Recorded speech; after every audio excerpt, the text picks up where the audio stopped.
저는 오늘 다윗 왕국의 영광과 그림자 사무엘하 강의 21번째로 승리하고도 슬픈 다윗이란 제목으로 하나님 말씀 증거하도록 하겠습니다. 우리 삶에는 결과만 보면 분명 잘 된 것 같고 누구나 축하해 줄 일인데 정작 마음 깊은 곳에서는 기쁨이 올라오지 않을 때가 있죠. 사람들은 너무 잘 됐다, 축하한다 라고 말해 주는데 본인은 웃지 못하는 순간이 있을 때가 있어요. 예를 들면 어떤 사람은 회사에서 아주 큰 중요한 프로젝트를 성공적으로 잘 마치고 회사 동료들에게 또 상사에게 큰 박수를 받았지만 그 과정에서 가족들을 잘 돌보지 못해 관계에 금이가 버려올 수도 있는 거죠. 박수는 받지만 속으로는 마음이 아플 수 있어요. 또 어떤 학생은 열심히 공부해서 원하는 대학에 합격했지만 함께 기뻐해 줄 아버지가 옆에 없기에 마음 한켠에는 깊은 허전함이 자리 잡을 수 있다는 거죠. 이처럼 겉으로 보기에는 분명 승리이고 성공인데 내면에서는 설명할 수 없는 슬픔이 밀려왔던 순간, 성도님들 혹시 경험해 보신 적 있으신지요? 오늘 본문 말씀 속에서 다윗이 바로 이러한 상황을 경험합니다. 잃어버렸던 그 왕권을 전쟁에서 승리하고 다시 되찾을 수 있게 되었는데 쿠데타가 종료되고 위기의 상황이 끝이 나고 이제 다시 왕궁으로 돌아갈 수 있게 되었는데 그런데 다윗은 그 어느 때보다도 슬퍼하며 통곡을 합니다. 왜냐? 그 승리 뒤에 아들의 죽음이 있었기 때문에 그래요. 저는 지난주에 아히도벨의 모략이 훨씬 더 좋은 모략이었음에도 불구하고 압살롬이 후세의 모략을 선택한 내용을 나누었어요. 그 당시 제갈공명이라고 할 수 있는 최고의 모사였던 아히도벨이 정말 압살롬에게 끝내주는 베스트 어드바이스를 줬어요. 그때 그 어드바이스를 들었던 이 압살롬뿐만이 아니라 모든 장로들이 와, that's a good idea 라고 다 그렇게 생각했었는데 갑자기 압살롬이 후세의 말을 또 듣고 싶어 했죠. 그리고 압살롬은 후세를 불러서 후세의 말을 들었는데 그 후세가 제안한 모략이 자기가 더 부각이 되는 거예요. 자기가 더 폼나게 멋지게 보이는 제안인 거예요. 그래서 결국 설득당했어요. 그리고 이 후세의 모략을 채택하기로 결정하죠.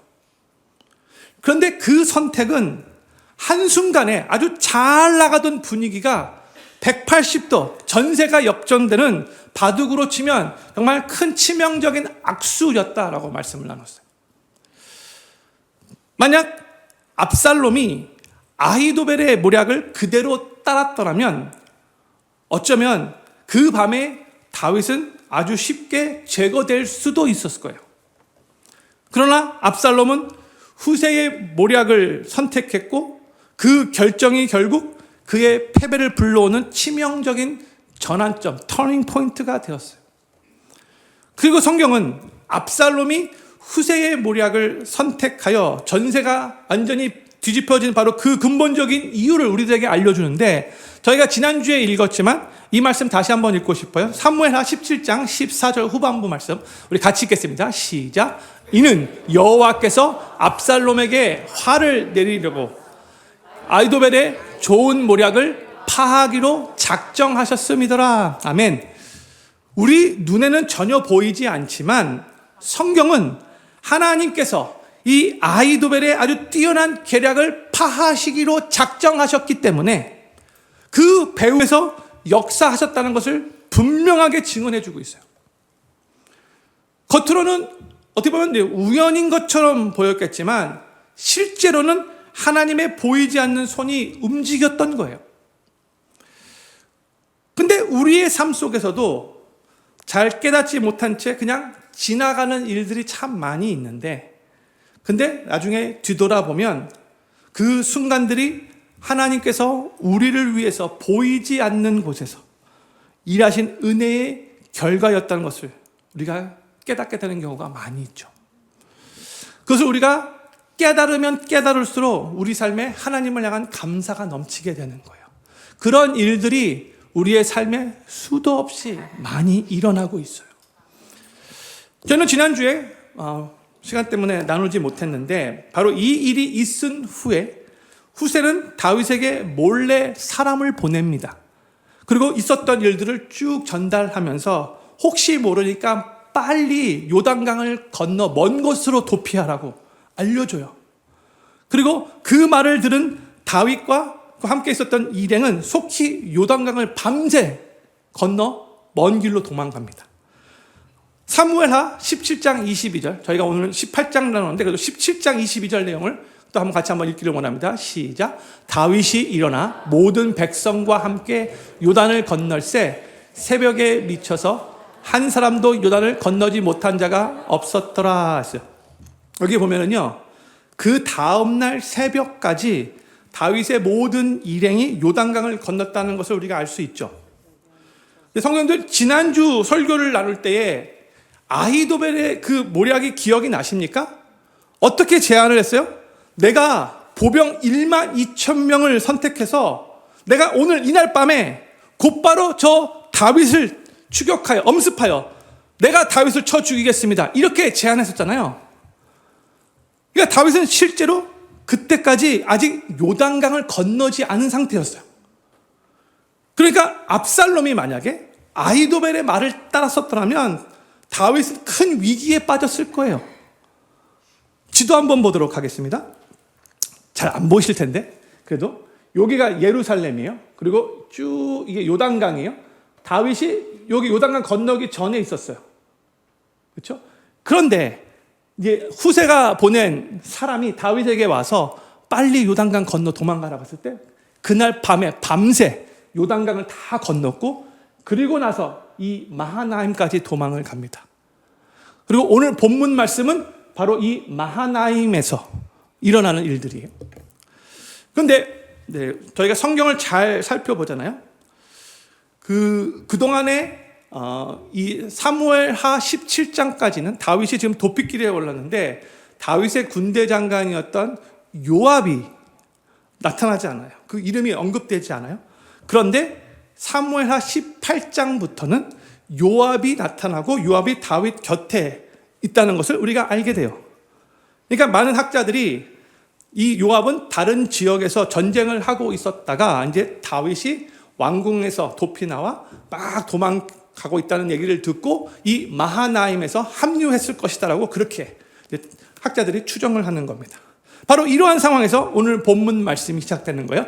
우리 18장 1절과 2절 말씀 우리 같이 읽기를 원합니다. 시작. 이에 다윗이 그 함께한 백성을 계수하고 천부장과 백부장을 그 위에 세우고 그 백성을 내어 보낼새 3분의 1은 요압의 수하에 3분의 1은 수라의 아들 요압의 동생 아비새의 수하에 붙이고 3분의 1은 가드 사람 이때의 수하에 붙이고 백성에게 이르되 나도 반드시 너희와 함께 나가리라 했어요.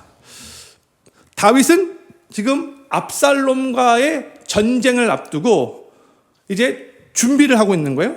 천부장을 세우고 백부장을 세우고 또 자신과 함께하고 있었던 자신을 따르는 그 백성들의 3분의 1은 요압에게 또 3분의 1은 아비새에게 또 3분의 1은 이때에게 맡기는 거예요.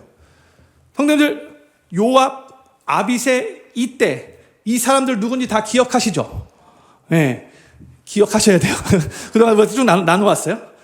다윗의 옆에서 다윗을 지키는 3명의 군장이죠. 그리고 나서 다윗이 나도 이 전쟁에 나가서 싸울 것이다 이렇게 말을 하는데 그때 이 말을 들은 백성들이 어떻게 반응하는가? 3절 말씀이에요. 백성들이 가로되 왕은 나가지 마소서. 우리가 도망할지라도 저희는 우리에게 주의하지 아니할 터이요 우리가 절반이나 죽을지라도 우리에게 주의하지 아니할 터이라. 왕은 우리 10,000명보다 중하시오니 왕은 성에 계시다가 우리를 도우심이 좋으니이다 이렇게 말했어요. 지금 다윗을 따르는 백성들이 다윗에게 전쟁에 나가지 말아달라고 부탁하고 있죠. 그 당시에 왕의 역할 중에 하나가 전쟁이 일어나면 전쟁에 직접 참여해서 직접 군대를 지휘하는 것이 왕의 역할 중에 하나예요. 그러니까 다윗이 내가 전쟁에 참여하겠다라고 이렇게 말한 것은 전혀 이상한 게 아니고 특이한 게 아니에요. 당연한 거예요. 그럼에도 지금 이 상황에서 다윗을 따르는 이 백성들이 왕은 우리 만명보다 중하니까 전쟁에 나가지 마십시오, 이렇게 말을 해요. 왜 그런가? 다윗이 혹 바로 이 전쟁에서 죽게 된다면 그것으로 모든 것이 다 끝나게 되기 때문에 그런 거예요. 저 압살롬이 쿠데타를 일으켰는데 다윗이 죽는 순간 공식적으로 이 압살롬의 쿠데타가 성공으로 끝나게 되는 것이고, 이제 이 압살롬이 공식적으로 이스라엘의 왕이 되는 것이고, 그러면 지금 다윗을 따르겠다고 다윗과 함께하고 있는 이 일행들은 다 숙청의 대상이 되는 거죠. 그래서 지금 이 전쟁에서 그 누구보다도 저 압살롬 군대는 다윗만을 타겟으로 삼아 다윗을 죽이려고 할 거라는 거죠. 그래서 다윗 왕은 나가지 마십시오, 이렇게 말을 하고 있는 거예요. 다 이해가 되시죠? 그래서 다윗이 그 말을 듣고 오케이, 안 나가겠다라고 말하면서, 그런데 한 가지 부탁을 해요. 5절 말씀. 왕이 요압과 아비새와 이때에게 명하여 가로되 나를 위하여 소년 압살롬을 너그러이 대접하라 하니 왕이 압살롬을 위하여 모든 군장에게 명령할 때에 백성들이 다 들으니라 했어요. 지금 다윗이 뭘 부탁을 하고 있어요? 소년 압살롬. 지금 압살롬을 소년이라고 말을 해요. 지금 압살롬은 지금 이 쿠데타를 일으킨 장본이잖아요. 그렇죠? 그런데 지금 다윗이 소년 압살롬, 자기의 아들이라는 거죠. 그를 지금 의도적으로 소년 압살롬이라고 말하는 거예요. 내 아들이라는 뜻으로 말하는 거죠. 근데 너그럽게 대접하래. 이건 또 뭘 의미하는 것인가? 전쟁에서 제발 죽이지 말아 달라는 뜻이에요. 성도들, 지금 이 말을 모든 사람들이 다, 모든 백성들이 들었대요. 그러니까 지금 다윗이 3명의 군장들 요압, 아비새, 이때에게 명했는데 지금 요 3명만 조용히 불러서 명한 게 아니고 의도적으로 이 3명에게 말하지만 모든 백성들이 다 있는 데서 모든 백성들이 다 듣게 하기 위해서 말했다는 거예요. 의도적으로. 왜 그랬는가? 이 3명 군장에게만 말하면 자기의 말을 안 들을 것 같아 보여서, 특히 그 중에 요압이 자기의 말을 안 들을 가능성이 높아 보여서 다윗이 의도적으로 모든 백성들이 다 듣는 데서 3명의 군장들에게 말한 거예요. 그런데 성도님들, 지금 다윗은요, 이 전쟁에서 이겨야지 다시 왕궁으로 복귀할 수 있는 거죠. 그래서 이 전쟁에서 누구보다도 승리하고 싶은 마음이 있었어요. 그런데 또 동시에 압살롬의 아버지로서 자신의 아들이 죽지 않기 또한 간절히 바라고 있는 거예요.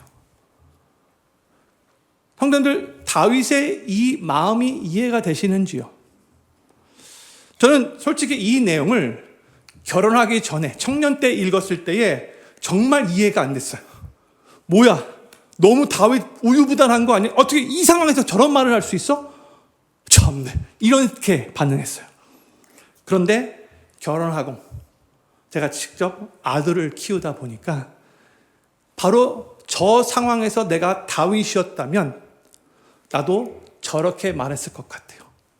다윗의 이 마음이 충분히 이해가 돼요. 만약 이해가 안 되시는 성도님들 계시다면 아버지의 마음을 안 갖고 계신 거예요. 이건 충분히 아버지라면 충분히 이해가 되는 거예요. 아버지가 아들을 살리고 싶은 마음인 거죠. 그런데 그럼에도 불구하고 아버지로서는 당연히 그런 마음을 갖고 있는 건데, 그런데 그럼에도 불구하고 바로 이 상황에서 이 전쟁을 지휘해야 하는 이 3명의 군장들, 특히 지금 다윗을 따르겠다라고 목숨 걸고 지금 도피길에 함께 올랐던 이 백성들이 다윗의 이 말을 들었을 때는 어떤 느낌이 들었을까요? 아버지의 입장이 아니라 군사의 입장으로는 지금 한순간에 다윗의 이 말이 사기를 한꺼풀 딱 꺾는 그런 말이 되는 거 아닌가요? 지금 전쟁에서 으쌰으쌰 하면서 가만 놔두면 안 돼? 확실하게 깨부수고 돌아와? 이런 말을 해야 될 것 같은데, 야, 저 소년 압살롬 너그럽게 대접해줘, 이렇게 지금 말하고 있는 거잖아요. 그러니까 지금 전쟁에 임해야 되는 이 군사들의 입장에서는 정말 사기가 꺾일 수 있는 말이에요. 지금 다윗을 위해서 목숨 걸고 함께하고 있는 자들이잖아요. 그럼에도 불구하고 다윗이 몰랐던 거 아닌데 그럼에도 불구하고 다윗은 지금 그의 아들 압살롬이 죽지 않기를 간절히 바라서 전쟁 나가기 직전에 내 아들 죽이지 말아달라고 부탁한 거예요. 왜 그랬을까요? 왜 그렇게 다윗은 아들 압살롬 죽지 않기를 간절히 바랬을까요? 왜 그랬을까요? 궁금해요. 이 이유는 제가 설교 뒷부분에 더 구체적으로 나누도록 할게요. 일단 스킵하도록 하겠습니다. 이제 다윗의 군사들은 나를 위하여 압살롬을 너그럽게 대접하라는 이 다윗의 부탁의 말을 듣고 압살롬의 군사들과 전쟁을 치르기 시작합니다. 그런데 성경은 이 전쟁이 치열했는데 치열했던 그 전쟁의 과정을 자세하게 묘사하지 않아요. 아주 심플하게 압살롬의 군사들 2만 명이 죽었다. 다윗 군대의 승리로 전쟁이 끝났다라고만 기록하고 있어요. 7절 말씀, 한 구절. 그리고 나서 성경 저자에게는 전쟁이 어떻게 이겼는지 별로 관심이 없어 보이는데 그 후에 이제 8절이 이렇게 기록을 하고 있어요. 8절 말씀. 그 땅에서 사면으로 퍼져 싸웠으므로 그 날에 수풀에서 죽은 자가 칼에 죽은 자보다 많았더라. 이렇게 기록하고 있어요. 숯불에서 죽은 자가 칼에 죽은 자보다 많았다라는 이 말, 뭘 의미하는 걸까?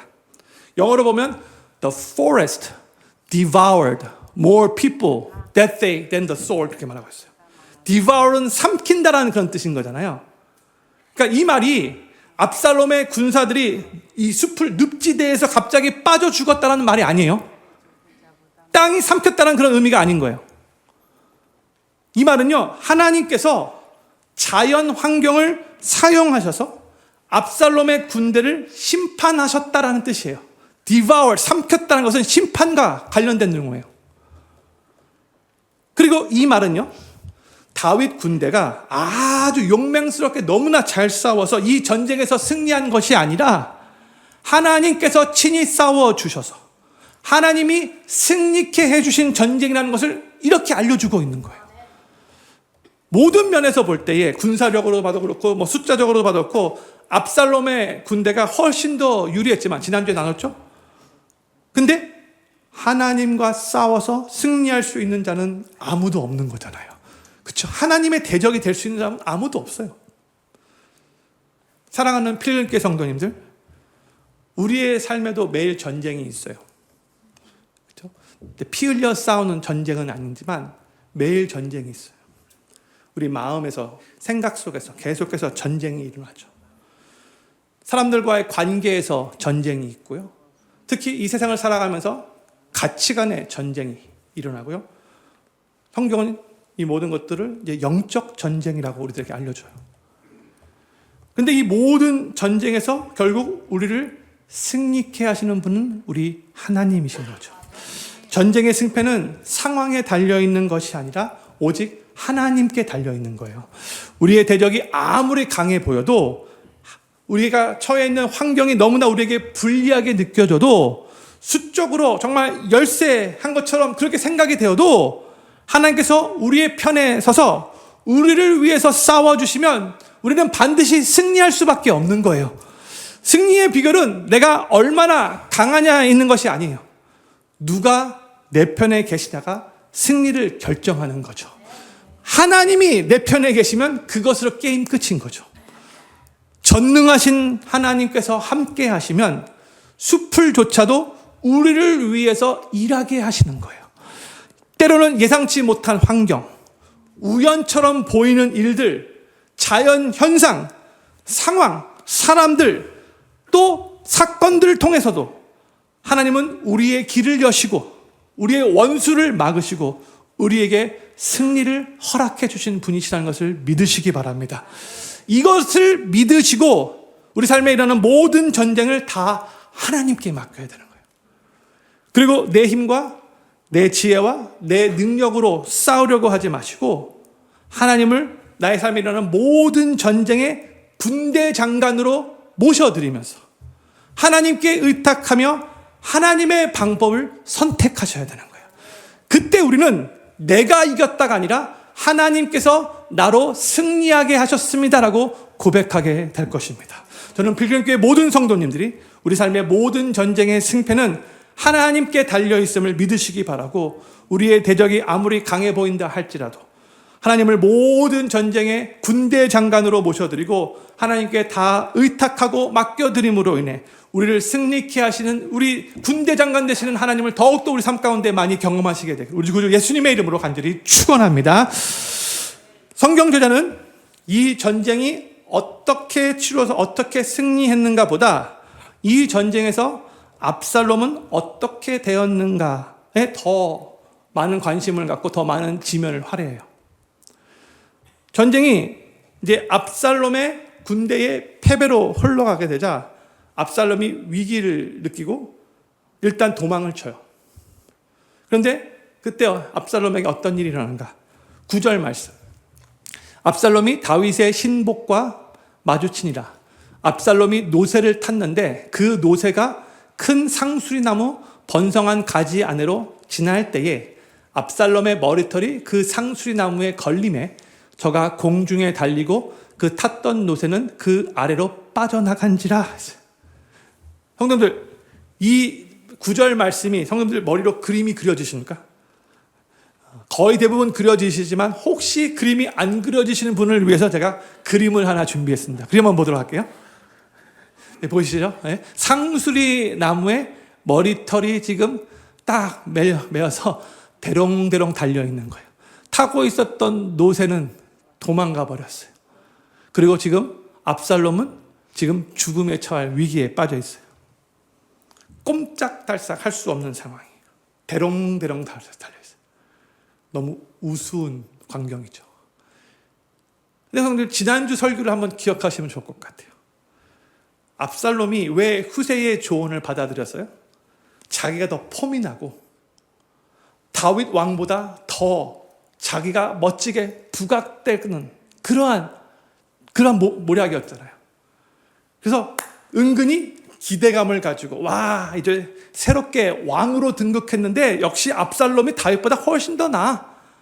이렇게 폼나게 멋지게 보이고 싶어서 그 안에 허영심이 가득해서 결국 후세의 그 모략을 채택한 거잖아요. 설득당한 거죠.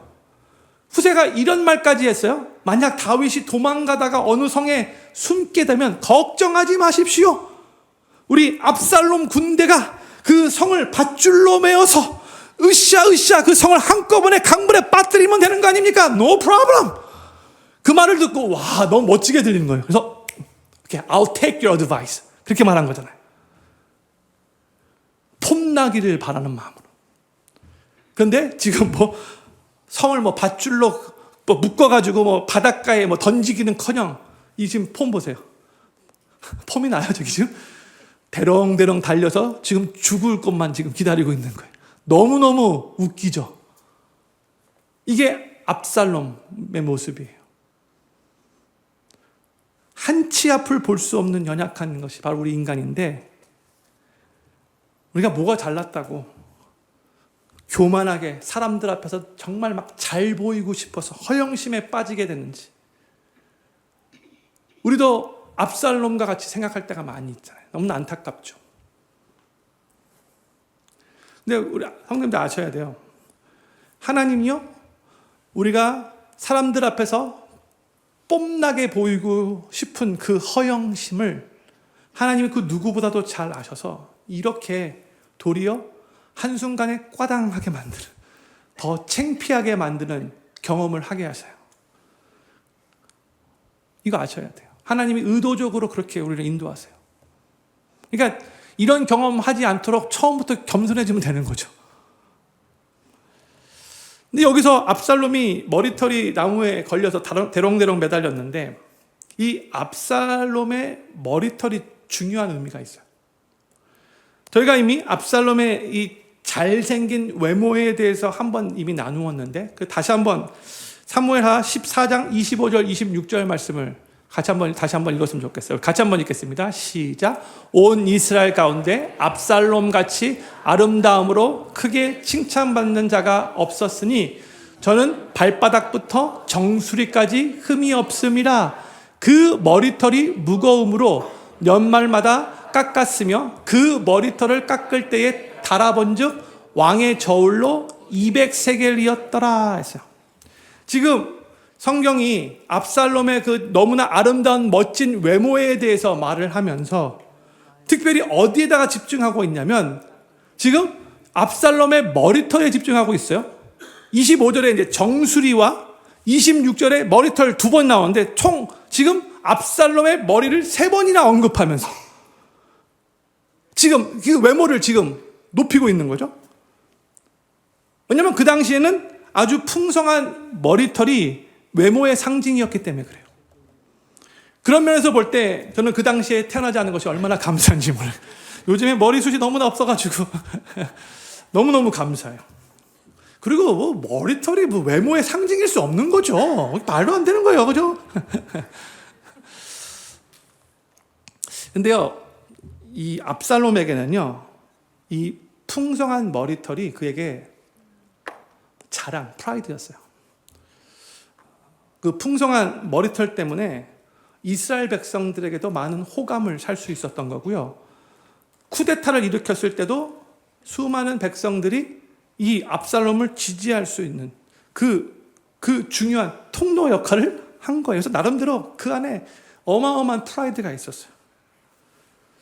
누가 인터넷에서 아마 압살롬이 이렇게 생겼을 것이다 라고 올린 그림이 있는데 제가 볼 때는 이거 AI가 만든 것 같은데 한번 보도록 하겠습니다.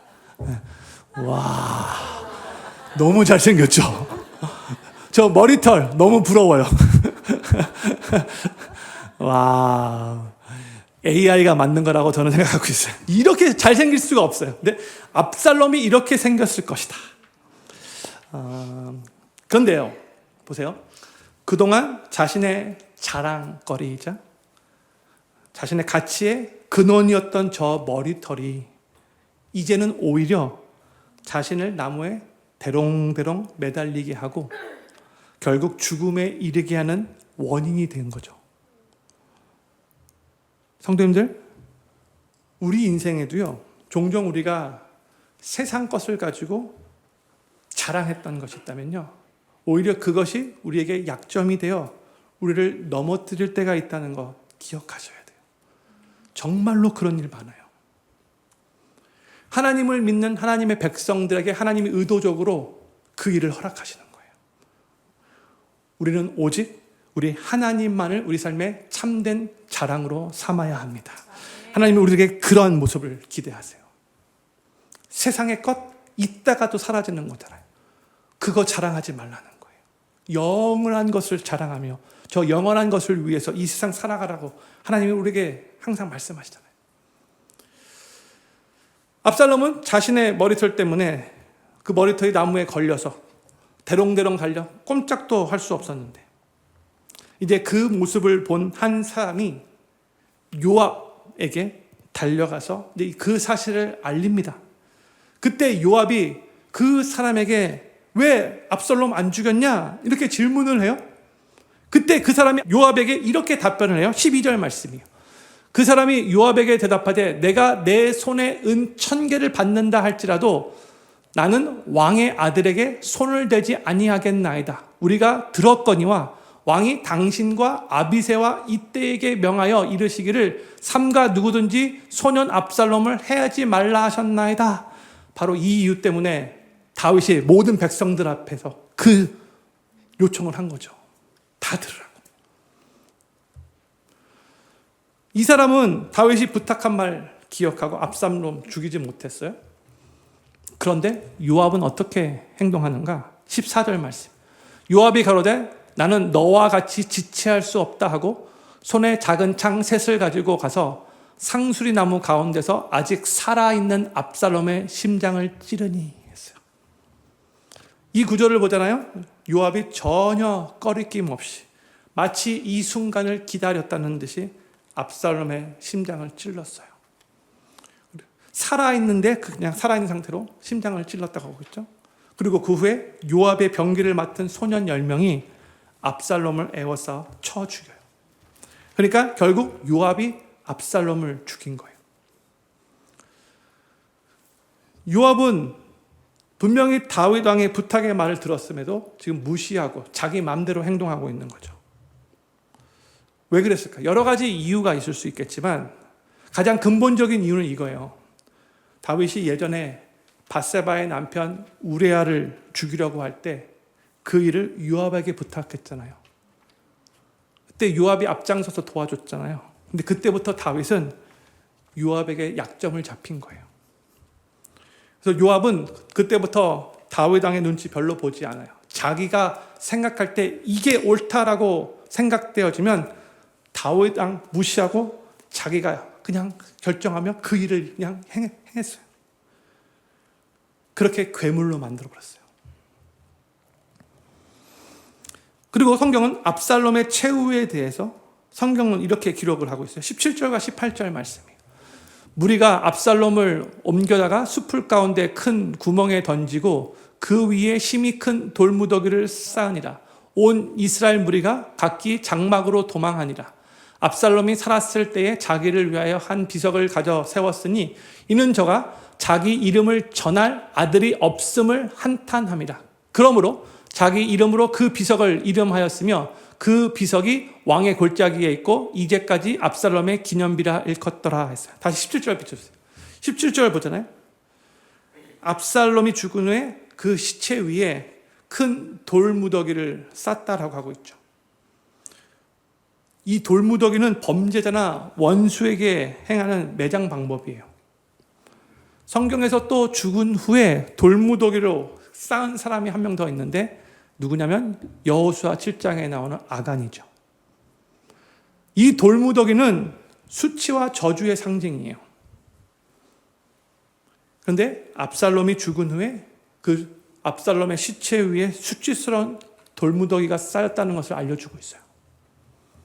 또한 18절 보세요. 18절 보면 압살롬이 살아 있었을 때에 스스로 자기를 위하여 한 비석을 세웠다라고 알려주고 있는데 지금 여기서 지금 이 얘기를 알려주고 있는 이유가 뭐냐? 근데 보세요. 지금 자기 이름을 전할 아들이 없음을 한탄했기 때문이다라고 알려주고 있어요. 아버지에게 있어서 아들은 자기의 가문을 이어가는 후손이고 어떻게 보면 자기의 가문의 정체라고도 할 수 있는데 지금 성경은 의도적으로 압살롬이 죽은 후에 이 내용을 여기서 알려주고 있는데 이 말은 뭐냐면 압살롬은 자기의 가문을 이을 아들도 없다는 그 아무것도 남기지 못하고 그의 생을 마무리했다는 것을 우리들에게 알려주고 있는 거예요. 압살롬에게는 남은 것은 아무것도 없는 나띵의 인생이었고 그의 죽음 앞에는 오직 수치밖에 없었다. 성경이 우리들에게 의도적으로 알려주고 있는 거예요. 성도님들, 하나님의 뜻과 하나님의 나라에 맞서 살아가는 삶의 결말은 결국 아무것도 남지 못하는 빈 험으로 끝나게 된다는 거 기억하셔야 돼요. 우리 성도님들은 이 땅에서의 인생을 마무리하실 때 어떠한 인생으로 어떻게 평가받기를 원하시는지요? 저는 저 자신을 포함하여 여기 계신 모든 필금교회 성도님들이 정말로 그 누구보다도 하나님께 인정받는 삶을 사시기를 바라고 그렇게 될 수 있도록 끝까지 하나님이 기뻐하시는 아름다운 신앙의 길을 충성스럽게 걸어가시게 되기를 우리 구주 예수님의 이름으로 간절히 축복합니다. 압살롬의 죽음의 소식은 곧바로 다윗에게 전달돼요. 전령이 다윗에게 와서 전쟁에서 승리했다라는 그 소식을 알릴 때에 다윗이 제일 먼저 질문한 게 뭔지 아십니까? 압살롬은 잘 있느냐 했어요. 압살롬 잘 있느냐. 그만큼 다윗은 전쟁에서 승리하는 것보다도 아들 압살롬을 더 걱정하고 있었다는 것을 우리가 알 수 있죠. 다윗은 이제 자신의 왕권을 다시 되찾을 수 있는 그 승리의 기쁜 소식을 들었던 상황이었음에도 불구하고 다윗은 아들 압살롬이 죽었다라는 그 말을 듣고 어떠한 반응을 보이는가? 33절 말씀. 오늘 사무엘하 18장의 마지막 구절인데 우리 같이 한번 천천히 읽겠습니다. 다윗의 심정을 한번 읽었으면 좋을 것 같아요. 같이 읽겠습니다. 시작. 왕의 마음이 심히 아파 물루로 올라가서 우니라. 저가 올라갈 때에 말하기를 내 아들 압살롬아, 내 아들 압살롬아, 내가 너를 대신하여 죽었다면 압살롬 내 아들아 하였더라. 다윗은 전쟁의 승리로 인해 기뻐하는 그런 모습은 전혀 볼 수 없고요. 지금 아들 압살롬의 죽음으로 인해 너무나 마음 아파하며 애통해하고 있어요. 그러면서 내가 너를 대신하여 죽었다면 더 나았겠다 이렇게 말하면서 내 아들 압살롬아, 내 아들 압살롬아, 또 압살롬 내 아들아 이렇게 슬프게 통곡하며 울고 있어요. 성경이 내 아들아라는 이 표현을 한 구절 안에 5번 반복해서 기록하고 있어요. 성경 전체에서 동일한 표현이 한 줄 안에 5번 반복되는 경우는 이 구절밖에 없어요. 다윗이 왜 이토록 슬퍼했을까요? 아들이 죽었다는 그 이유 하나 때문일까요? 다윗의 이 슬픔과 이 울음 속에는 크게 2가지의 마음이 섞여져 있어요. 하나는 죄책감이고요. 하나는 후회예요. 죄책감과 후회 때문이에요. 다윗이 자신의 삶을 돌아볼 때에 이 비극은 막을 수도 있었는데 내가 아버지로서 바르게 서 있었더라면 이렇게까지 되지는 않았을 텐데 다윗이 그토록 슬퍼했던 이유는 아버지로서의 그 무책임함과 모든 것을 방치했던 자신의 그 안일함 때문에 지금 너무나 다윗이 슬퍼하고 있는 거예요. 첫째 아들 암논이 동생 다만을 강간했을 때 내가 그를 책망하고 그때 바로 잡았었어야 했는데 압살롬이 형 암논을 죽였을 때에 내가 곧바로 압살롬 징계하고 그 압살롬에게 올바른 길로 인도했었어야 했는데 압살롬이 3년 도피에 있다가 돌아왔을 때에 내가 그를 품었어야 했는데 그러면서 그가 뭐 잘못했는가 정확하게 알려줬었어야 했는데 다윗은 징계도 하지 않고 또 용서도 하지 않은 채 어정쩡하게 그 모든 상황을 방치했잖아요. 그리고 그 방치가 압살롬 안에 상처를 더 키웠고 결국 상처가 반역을 낳았고 반역이 결국 그의 죽음으로 끝이 났잖아요. 그래서 다윗이 통곡하며 외쳤던 거예요. 내가 너를 대신하여 죽었다면 더 나았을 뻔했는데. 이 탄식 속에는 불완전한 아버지의 사랑이 들어있어요. 후회와 죄책감이 함께 담겨져 있어요. 사랑했지만 바로잡지 못했고 용서하고 싶었지만 온전히 품지 못했고 품고 싶었지만 다가갈 용기가 없었던 연약한 아버지의 그 사랑이 바로 여기 안에 있었던 거죠. 혹시 성도님들 삶 속에 내가 그때 그랬었더라면, 내가 그때 조금만 더 사랑했었더라면, 내가 조금만 더 바르게 인도했었더라면, 혹시 이렇게 후회로 남는 영역이 삶에 있으신지요? 혹시 자녀를 양육하면서 다윗이 느꼈을 법한 바로 그 후회함, 그 후회, 그 다음에 그 죄책감이 혹시 우리 성도님들 마음 가운데 여전히 남아있지는 않은지요? 오늘 우리 예수님 앞에 그 모든 것들을 다 내려놓을 수 있기를 바라요. 내 힘으로 해결할 수 없는 관계의 문제들, 나의 실수와 연약함으로 인해 무너진 가정, 과거에 지은 죄로 인해 여전히 시달리고 있는 죄책감, 아직까지 치료되지 않은 상처, 이 모든 것들을 다 예수님 앞에 내려놓을 수 있기를 바라요. 불완전한 사랑의 자리에서 완전한 사랑이신 예수님께로 나아가시기를 바랍니다. 예수님께서 바로 우리의 그 연약함까지도, 우리가 후회될 만한 그 연약한 모습까지도 다 십자가에서 짊어지시고 죽으셨다가 3일 만에 부활하셨어요. 우리의 연약함을 겸손하게 고백하며 예수님 앞으로 나올 때 예수님은 우리에게 긍휼을 베푸셔서 우리 삶의 후회가 은혜로 바뀌고 우리의 눈물이 회복으로 바뀌며 우리의 상처를 싸매 주시고 우리의 힘으로 해결할 수 없는 문제를 해결해 주실 겁니다. 저는 필경교회 모든 성도님들이 우리 자신을 바라보면 정말로 연약함도 많고 또한 후회할 일도 많고 또한 우리의 힘으로 해결할 수 없는 일들도 참 많이 있지만 그렇기 때문에 더욱더 우리를 사랑하시고 우리에게 은혜를 베푸시는 우리 예수님 앞에 모든 것들을 다 내려놓으시며 우리 예수님이 주시는 참된 긍휼과 위로와 회복과 생명의 역사를 삶 속에 더욱더 경험하시게 되기를 우리 구주 예수님의 이름으로 간절히 축원합니다. 우리 다 같이 자리에서 일어나셔서